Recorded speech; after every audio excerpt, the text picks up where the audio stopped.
ಏನು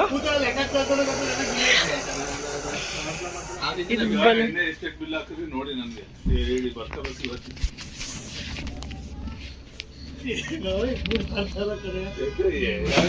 ಏನ್ ಬಿಲ್ ಹಾಕಿ ನನ್ನ ಬಿಲ್ ಏನು ಮೇಡಮ್ ಇಲ್ಲ ಏನಿಲ್ಲ ಬರೀ ನೀನ್ ಸಿಗ್ಲವ ಎಲ್ಲ ಸಿಕ್ಕಿದ್ದು ಆಯ್ತು ತಕ್ಕೊಡಕ್ಕೆಲ್ಲ ಬರ್ತೀರ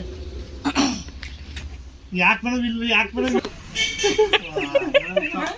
ಈಗ ಮಾತಾಡೋದು ಏನಿದು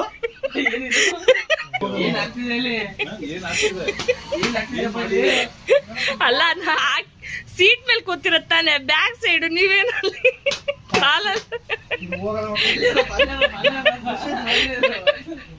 ವರ್ಷಕ್ಕೊಬ್ರು ಓ ರವಿ ನಿಮಗೆ ಕ್ಲೀನರ್ ಒಬ್ರು ಬ್ಯಾಕ್ ಕ್ಲೀನ್ ಮಾಡೋದು ಬ್ಯಾಕ್ ಕ್ಲೀನರ್